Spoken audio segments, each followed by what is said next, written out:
Tema renungan firman Tuhan untuk renungan hari ini adalah janji untuk ditepati, bukan diobral. Ayat Alkitab yang kita baca sesuai bacaan Sabda Bina Umat GPIB hari ini adalah dari Matius 26 ayat 30 sampai ayat 35 yang berbunyi sebagai berikut. Sesudah menyanyikan nyanyian pujian, pergilah Yesus dan murid-muridnya ke Bukit Zaitun. Maka berkatalah Yesus kepada mereka, "Malam ini kamu semua akan tergoncang imanmu karena Aku. Sebab ada tertulis, Aku akan membunuh gembala, dan kawanan domba itu akan tercerai-berai. Akan tetapi sesudah Aku bangkit, Aku akan mendahului kamu ke Galilea." Petrus menjawabnya, "Biarpun mereka semua tergoncang imannya karena Engkau, Aku sekali-kali tidak." Yesus berkata kepadanya, "Aku berkata kepadamu, sesungguhnya malam ini, sebelum ayam berkokok, engkau telah menyangkal Aku 3 kali." Kata Petrus kepadanya, "Sekalipun aku harus mati bersama-sama engkau, aku takkan menyangkal engkau." Semua murid yang lain pun berkata demikian juga. Demikian pembacaan Alkitab. Haleluya!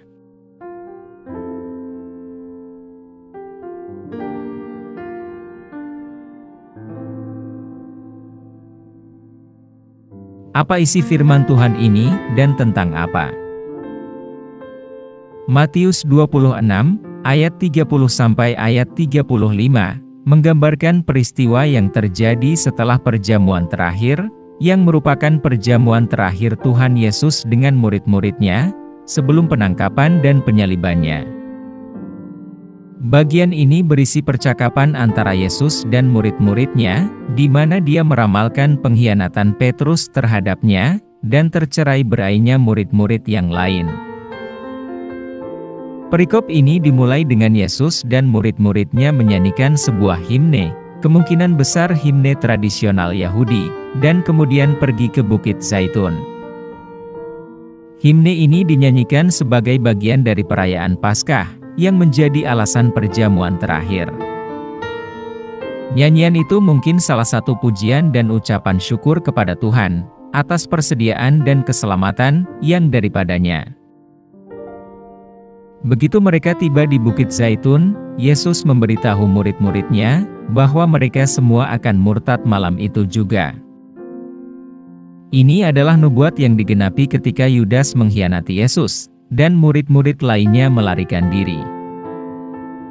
Namun, Petrus menegaskan bahwa dia tidak akan pernah murtad, bahkan jika dia harus mati bersama Yesus. Disinilah Yesus meramalkan penyangkalan Petrus, mengatakan kepadanya bahwa dia akan menyangkali janjinya sebanyak 3 kali, sebelum ayam berkokok di saat subuh. Petrus memprotes dan bersikeras, bahwa dia tidak akan pernah menyangkal Yesus, bahkan jika itu berarti membawa kematian. Namun, Yesus memberitahu dia bahwa, sebelum ayam berkokok, Petrus akan menyangkalnya 3 kali. Nubuat ini digenapi malam itu, ketika Petrus menyangkal mengenal Yesus, sebanyak 3 kali. Murid-murid lain juga bersikeras, bahwa mereka tidak akan pernah murtad dan meninggalkan Yesus, tetapi Yesus memberitahu mereka, bahwa mereka semua akan meninggalkan Dia malam itu.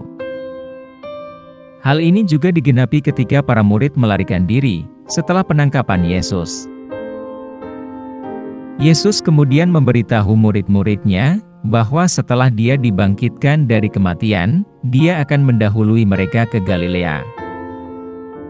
Ini adalah nubuat yang digenapi, ketika Yesus menampakkan diri kepada murid-muridnya di Galilea, setelah kebangkitannya. Petrus sekali lagi menegaskan, bahwa dia tidak akan pernah murtad, dan Yesus menjawab dengan mengatakan kepadanya bahwa sebelum ayam berkokok, Petrus akan menyangkalnya 3 kali. Pengulangan ini menekankan kepastian akan penyangkalan Petrus dan keakuratan prediksi Yesus. Bagian itu diakhiri dengan semua murid yang menyatakan bahwa mereka tidak akan pernah menyangkal Yesus, bahkan jika itu berarti kematian. Namun, seperti yang kita ketahui, mereka semua meninggalkannya malam itu. Perikop ini menunjukkan kelemahan manusiawi para murid, dan ketidakmampuan mereka untuk tetap setia kepada Yesus dalam menghadapi bahaya.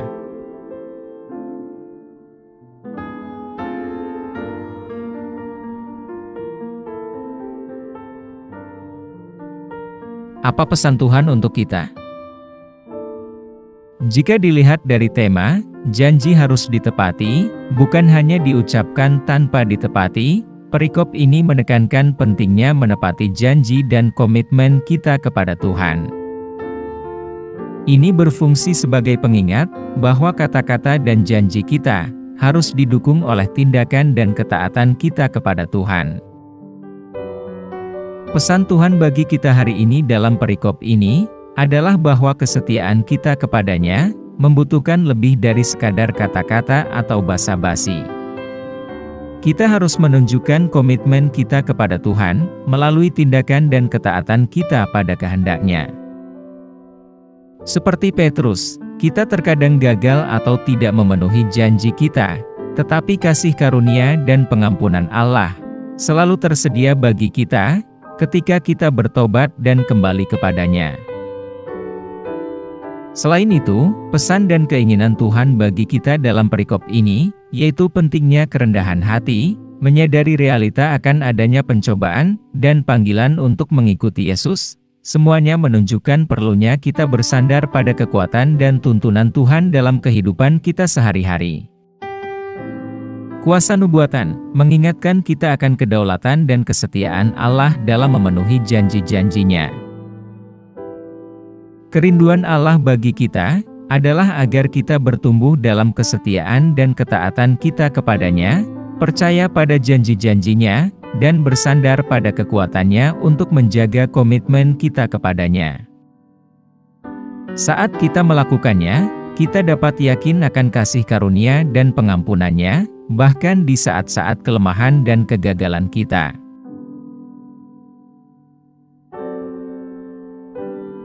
Apa yang harus kita terapkan dalam kehidupan kita? Kita harus menyadari akan pentingnya menepati janji dan komitmen kita, terutama dalam hubungan kita dengan Tuhan. Salah satu pelajaran yang dapat kita terapkan dalam kehidupan kita untuk menghindari membuat janji kosong adalah memperhatikan kata-kata yang kita ucapkan dan komitmen yang kita buat. Kita harus menghindari membuat janji yang kita tidak yakin dapat menepatinya atau yang tidak ingin kita penuhi. Sebaliknya, kita hanya boleh membuat janji yang kita bersedia dan mampu penuhi. Selain itu, ketika kita membuat janji kepada Tuhan, kita harus melakukannya dengan tulus dan rendah hati, menyadari bahwa kita bergantung pada kasih karunia dan kekuatannya untuk menindaklanjuti komitmen kita. Daripada membuat pernyataan yang muluk-muluk, kita harus berusaha menghidupi iman kita setiap hari, dengan berusaha mengikuti teladan Yesus dan mematuhi perintah-perintahnya.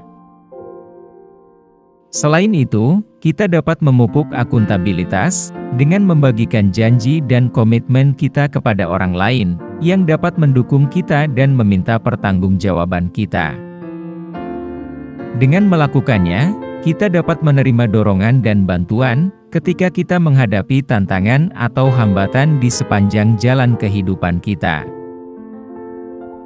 Singkatnya, kita dapat menerapkan beberapa langkah praktis dalam hidup kita untuk menghindari membuat janji kosong dan memenuhi komitmen yang kita buat, termasuk memperhatikan kata-kata kita, membuat janji dengan ketulusan dan kerendahan hati, berupaya menjalankan iman kita setiap hari, dan memupuk tanggung jawab. Pada akhirnya, dengan mengandalkan kekuatan dan tuntunan Tuhan, kita dapat tetap setia kepadanya, dan menepati janji yang kita buat kepadanya.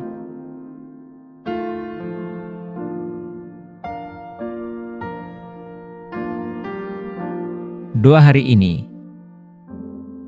Tuhan Yesus, Kami menghadap hadirat Tuhan, dengan kerendahan hati, mengakui kebutuhan kami akan kekuatan dan bimbingan Tuhan dalam hidup kami. Kami akui, bahwa kadang-kadang, kami telah membuat janji, yang tidak bisa kami tepati, dan untuk itu, kami memohon ampunan Tuhan. Tolong kami, untuk memperhatikan kata-kata dan komitmen kami, dan hanya membuat janji, yang kami mampu penuhi. Perkuat kami untuk menindaklanjuti komitmen kami kepada Tuhan, dan untuk menghidupi iman kami setiap hari, dengan berusaha mengikuti teladan Yesus, dan mematuhi perintah-perintahnya. Kami berdoa, agar Tuhan mengelilingi kami dengan dukungan, dari saudara-saudara seiman kami, dan agar kami bersedia menerima bantuan dan dorongan dari orang lain, ketika kami menghadapi tantangan atau rintangan.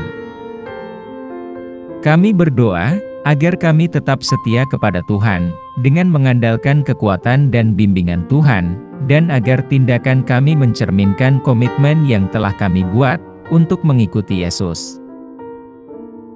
Kami pohonkan doa ini dalam nama Yesus Kristus, Tuhan dan Juru Selamat kami. Amin. Kiranya Tuhan menguatkan kita, dan kasih karunia Tuhan Yesus, menyertai kita.